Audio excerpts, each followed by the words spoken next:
Hello traders, how are you? कैसे हैं आप लोग? I hope you are doing great. आप लोगों को काफ़ी फ़ायदा हो रहा होगा हमारे एजुकेशनल वीकली एनालिसिस से। तो दोस्तों, मैं आपका स्वागत करता हूं एक बार फिर एक्सएम के वीकली एनालिसिस के अंदर। मेरा नाम हिमेंद्र जैन है और देखते हैं कि ऐसे कौन कौन से फंडामेंटल डेटाज हैं जो इस वक्त मार्केट को इम्पैक्ट करेंगे फॉरेक्स के अंदर। तो सबसे पहले हम यूएस की बात कर लेते हैं। तो यूएस में अभी सितंबर में आपका इंटरेस्ट रेट पॉलिसी है 17th-18th के आसपास, और वहाँ पे पूरा केस बनाया जा रहा है कि भाई 50 बेसिस पॉइंट का कट आपका हो सकता है। तो थोड़ा सा इसको रीड करते हैं। The dollar has been navigating stormy waters lately due to persistent uncertainty over whether the Fed will decrease interest rate by 25 basis point or 50 basis point at its forthcoming meeting. The Fed's long-awaited policy move was ultimately announced in August at the Central Bank Annual Symposium in Jackson Hole. अभी क्या हुआ था कि एक दो हफ्ते पहले Jackson Hole symposium में एक मीटिंग हुई थी।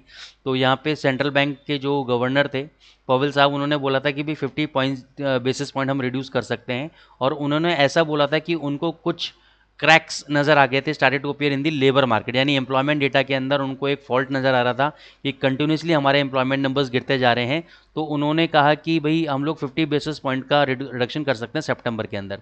लेकिन जब से उन्होंने इस बात की कमेंट्री दी है, since then hasn't supported the need for aggressive action as the data has been mostly solid। तो जब से उन्होंने ये स्टेटमेंट दिया उसके बाद से ऐसा कोई लगा नहीं कि भाई 50 बेसिस पॉइंट के लायक हमें इंटरेस्ट रेट रिड्यूस करना चाहिए, क्योंकि जो डेटाज आ रहे हैं वो जनरली अच्छे डेटाज आ रहे हैं। तो कोई जरूरत लगती नहीं है कि 50 बेसिस पॉइंट रिड्यूस होना चाहिए। Now the big question is how much will the Fed prioritise its employment mandate over price stability when upside risk to inflation remain. अब फेड कब तक एम्प्लॉयमेंट डेटा के मैंडेट को लेकर इस बात का इशू करता रहेगा कि भाई 50 बेसिस पॉइंट रिड्यूस होना चाहिए, जबकि upside risk to inflation is remain. The ISM prices paid gauges for both manufacturing and services as up in August.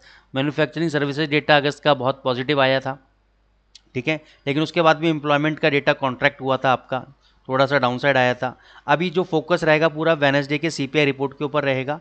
This is the last piece of the report of the jigsaw, जो puzzle है उसका last piece जो है CPI report है आपका, कि सितंबर में interest rate reduce होंगे, कितने होंगे कितना नहीं होगा। क्योंकि headline CPI rate cool to 2.9% year on year in July and expected to fall again to 2.6% in August. जुलाई में ये 2.9% तक नीचे गिरा था, 3 पॉइंट समथिंग 3.1% था। अब एक्सपेक्टेशन लगाई जा रही है कि 2.6% तक अगस्त तक गिरना चाहिए, ठीक है। और अगर ऐसा हुआ, the Fed is more likely to deliver a dovish rate cut of 25 basis point, but there would have to be a significant downside surprise for there to be realistic chance of 50 basis point reduction। यानी अगर ज़्यादा data गिरा, ज़्यादा अगर inflation के numbers नीचे आए, तो 50 बेसिस पॉइंट का भी इंटरेस्ट रेट रिड्यूस हो सकता है। दूसरा, इन्वेस्टर्स ने 40% प्राइजिंग कर रखा है, 40% इन्वेस्टर्स ने probability of 50 basis point rate cut. So there is a room for disappointment with the dollar possibly turning higher if the CPI data is more और less in line with expectation और stronger. यानी CPI data मान के चलो 2.6% नीचे आना था 2.9 से, वो 2.8 तक आया, 2.7 आया, गिरा, लेकिन एक्सपेक्टेशन से बियॉन्ड नहीं गिरा, उसके कम गिरा है। तो आपका इसका इम्पैक्ट ज़्यादा नहीं आएगा, डॉलर यहाँ से स्ट्रांग हो जाएगा और डॉलर आपका ऊपर चला जाएगा, ठीक है। तो सारा का सारा जो मेन मिसिंग पजल है वो वेडनेसडे की सीपीआई रिपोर्ट के अंदर है, जिस पर आपको फोकस रखना है। फिर आता है European Central bank. European Central Bank is planning to cut the rates for the second time. The present economic environment may pave the way for downward revision to the ECB quarterly inflation and the GDP prediction। अभी quarterly जो ECB inflation और GDP predictions हैं वो नीचे की तरफ जा सकते हैं, और ये उसी दिन शेड्यूल है डेटा जिस दिन आपका थर्सडे को यूरोपियन सेंट्रल बैंक की पॉलिसी है। More to the point, president Christine Lagarde may now believe she can reduce the emphasis on a data dependent and meeting by meeting approach and confidently announce the further cut. यानी अब market उसको ये suggest करता है president Christine लगार्डे को कि भाई अब आपको इम्फेसिस रिड्यूस कर देना चाहिए, यानी आपको फोकस हटा लेना चाहिए इस बात से लेकर कि आप अपनी स्पीच में बार बार आके बोलें कि भाई we will see on the data dependent meeting by meeting approach. यानी अगर आप इंटरेस्ट रेट रिड्यूस कर देते हैं, जो फॉरवर्ड गाइडेंस होती है, अगर फॉरवर्ड गाइडेंस में आपने ये बात बोली कि भाई we will see on the basis of datas and meeting by meeting approach अगर आपने रखी, तो ये थोड़ा सा एक नेगेटिव सिनेरियो बन जाता है करेंसी के लिए। लेकिन अगर उन्होंने कॉन्फिडेंटली अभी तो इंटरेस्ट रेट रिड्यूस कर दिया और आगे भी बोला हम इंटरेस्ट रेट रिड्यूस करेंगे, तो ये यूरो के लिए आपका नेगेटिव हो सकता है। लेकिन अगर लगार्डे मैम ने अगर if Lagarde implies a lesser rate cut path then investor है प्राइस इन, अगर लगार्डे मैम ने बोला कि भैया हम आगे इंटरेस्ट रेट को कम रिड्यूस करेंगे तो सही, लेकिन इतना एग्रेसिवली रिड्यूस नहीं करेंगे, तो यूरो आपका ऊपर चला जाएगा। यूरो आपका ऊपर चला जाएगा। तो ये forward guidance, interest rate policy के बाद हमेशा फॉरवर्ड गाइडेंस पे आपको फोकस रखना चाहिए। फिर आता है the Bank of England is expected to buck the central bank trend in September and keep rates on hold when it meets on the 19th को आपका बैंक ऑफ इंग्लैंड की मॉनेटरी पॉलिसी है।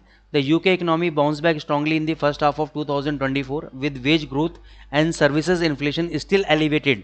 The Bank of England can afford to pause after cutting rates for the first time this cycle in August. यानी एक बार इन्होंने already interest rate को reduce कर चुके हैं, लेकिन बैंक ऑफ इंग्लैंड ये देख रहा है कि भाई जो वेजेस ग्रोथ है और इन्फ्लेशन नंबर्स हैं वो स्टिल एलिवेटेड है, हायर लेवल्स पे हैं, तो ये एक बार इंटरेस्ट रेट को काटने से रोक सकते हैं, ठीक है ना। लेकिन ये सारा चीज़ डिपेंडेंट होगा कि ट्यूसडे को आपका एम्प्लॉयमेंट रिपोर्ट आएगा 1 जुलाई का, उसको देखा जाएगा कि यूके की लेबर मार्केट क्या स्टेबलाइज हुई है after significant job losses at the start of the year. फिर the employment rate decline 0.2 percentage point to 4.2% in June, but another big drop might not be so welcome as wage growth is finally headed towards level that would be more consistent with inflation of 2.0%। यानी जो wages growth हो रही है, जो income growth हो रही है, वो इन्फ्लेशन 2.0% के साथ कंफर्टेबल है, कंसिस्टेंट है। तो इसमें ऐसा कुछ वो सिनेरियो नहीं बन रहा है कि भैया मान के चलो अगर अनएम्प्लॉयमेंट रेट डिक्लाइन भी हुआ है तो भी कुछ ज़्यादा फर्क पड़ने वाला नहीं है। The pickup in hiring could refuel wages pressure the hindering the Bank of England fight against inflation. The spotlight on Wednesday will be on July GDP readings. July के जीडीपी नंबर्स हैं आपके वेनेसडे को, which include a breakdown of services and manufacturing sector. The odds for no change in September, यानी अगर ये आया कि भाई कोई भी चेंज नहीं कर रहे सितंबर के अंदर, जो अभी स्टैंड आउट कर रहा है 75%, तो sterling could come under heavy pressure if next week releases disappoint. अगर अगले हफ्ते की रिलीजेस ने डिसअपॉइंट किया, यानी डेटाज आपके नीचे की तरफ आए, जीडीपी डेटा नीचे की तरफ आया, आपका ट्यूसडे को एम्प्लॉयमेंट नंबर्स नीचे की तरफ आए, तो there is a higher chances कि आपका 25 बेसिस पॉइंट का जो रिड्यूस करने के चांसेस हैं वो 50% तक बढ़ सकते हैं, ठीक है ना। 19 सितंबर को जो उनकी मीटिंग है उसमें ये 25 बेसिस पॉइंट रिड्यूस कर सकते हैं अगर अगले वीक के जो जीडीपी नंबर्स हैं और एम्प्लॉयमेंट नंबर्स अगर ख़राब आते हैं तो दोस्तों ये था आपका फंडामेंटल पॉइंट ऑफ व्यू। अब हम चलते हैं टेक्निकल पॉइंट ऑफ व्यू की तरफ। तो सबसे पहले मैं डॉलर इंडेक्स के चार्ट को आपके सामने लेकर आता हूँ।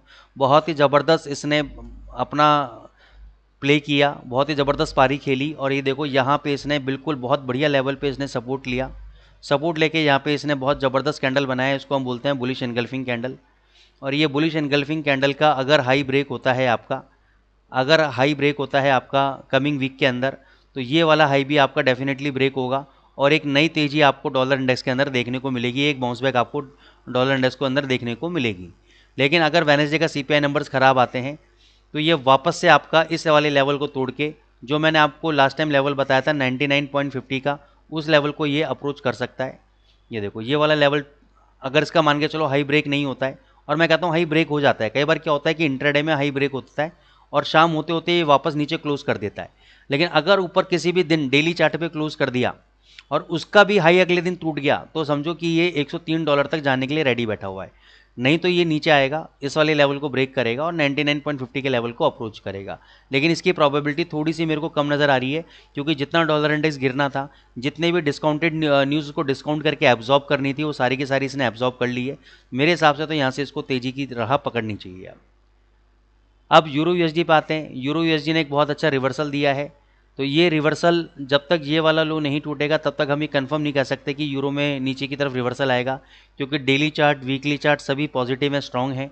ये एक शॉर्ट टर्म एक बाउंस बैक आपको ऊपर से नीचे की तरफ दिख सकता है, लेकिन फिर भी हम इस लेवल का वेट करेंगे। अगर ये लेवल टूट जाता है, ये लेवल है आपका 1.1026 का लेवल है, अगर ये लेवल ब्रेक हो जाता है तो इस लेवल के नीचे ये नेक्स्ट अप्रोच करेगा 948 के लेवल को या 950 के लेवल को। ये बेस्ट लेवल होगा जहाँ पे आप एक बाय ट्रेड एग्जीक्यूट कर सकते हो, 50 से 70 पिप का गेम बना सकते हो। लेकिन इस लेवल पे मैं रिकमेंड नहीं करूँगा, क्योंकि यहाँ से अगर डॉलर इंडेक्स ने हाई तोड़ा तो ये वाला लो भी टूटेगा आपका, ठीक है ना। तो नीचे के लेवल पे आप बाई करो, पूरे हफ्ते में अगर आपको मिलता है ज़्यादा बेटर है। जीबीपी ने एक बहुत अच्छा डाउनवर्ड ट्रेंड लाइन से ब्रेकआउट दिया था, मैंने आपको रेजिस्टेंस दिया था 3225 से 3250 के बीच में, ये वहीं तक गया और वहाँ से नीचे आ गया है। अगर अब ये वाला लेवल टूटता है 3080 का, अगर ये लेवल टूटता है तो डेफिनेटली ये 2950 तक आपका नीचे गिरेगा। तो आपको इस लेवल से बाइंग करना चालू करना है और 2850 तक आपको बाइंग करना है। तो ये 100 पिप तक का गेम आपको बनाना है यहाँ पे। तो 2790 का स्टॉप लॉस देना है और ऊपर के टारगेट्स के लिए आपको बैठे रहना है। ऊपर आपको जहाँ भी प्रॉफिट मिलते हैं, आप जहाँ पे भी कंफर्टेबल हो प्रॉफिट बुक करके बाहर आ सकते हैं। यहाँ पे हमने लास्ट टाइम आपको 192.50 के ऊपर ब्रेकआउट दिया था, ये ऊपर भी गया, लेकिन जो टारगेट थे हमारे 96 तक के वो अप्रोच नहीं हुए, वो नहीं अचीव हुए और ये ब्रेकआउट फेलियर हो गया। तो यहाँ पे डेफिनेटली आपको लॉस देखने को मिला होगा। देखो मैं केवल आपको ये नहीं बताता कि हमारी क्या चीज़ अच्छी हुई, क्या चीज़ अच्छी हुई, लेकिन हम ये भी बता रहे हैं कि कहाँ कहाँ हमें नुकसान लगा। तो यहाँ पे ब्रेकआउट देने के बाद ब्रेकआउट फेलियर हुआ, यहाँ पे हमें नुकसान लगा। यहाँ पे लोअर बैंड के आसपास आया, रीटेस्ट किया, नीचे आ रहा है। अब यहाँ पे आपको शॉर्ट पोजीशन बनानी चाहिए। मेरे हिसाब से 184 तक नीचे जाना चाहिए, 190 का आपका एसएल रहना चाहिए। 190 के ऊपर अगर ये बंद हो गया तो एग्जिट, नहीं तो ये नीचे आपका गिरेगा। ठीक है ना, ये नीचे आपका 184 तक गिर सकता है। ठीक है, AUD USD मैं काफ़ी टाइम से आपको शॉर्ट रिकमेंड करने की कोशिश कर रहा हूँ भैया, सेल करो सेल करो। यहाँ पे मैंने आपको एक राउंडिंग बॉटम भी बताया था, राउंडिंग टॉप भी बताया था, राउंडिंग टॉप का ब्रेकआउट दे दिया है, वहाँ पे रीटेस्ट करके रिजेक्शन भी ले लिया है, नीचे आ गया है। मेरे हिसाब से अब इसको नीचे 6600 तक आना चाहिए। तो एक बार कोई भी अगर बाउंस बैक आपको 6720 6730 तक, ये जो जोन है आपका 0.6720 ले लेते हैं, यहाँ तक अगर कोई भी बाउंस बैक मारता है तो आपको सेल पोजीशन लेनी चाहिए और 6800 का आपको स्टॉप लॉस लेना चाहिए। इसके ऊपर डेली चार्ट में बंद हो गया तो एग्जिट, नहीं तो ये नीचे 6600 तक आएगा और बहुत ही ज़बरदस्त आपको प्रॉफिट बाजार में देखने को मिलेंगे। USD कैड बहुत बढ़िया केस है बाइंग का, राउंडिंग बॉटम ब्रेकआउट दिया है पहला, दूसरा कप एंड हैंडल भी ब्रेकआउट दिया है, ये आपका कप हो गया, ये इसका हैंडल हो गया, इससे ब्रेकआउट हो गया।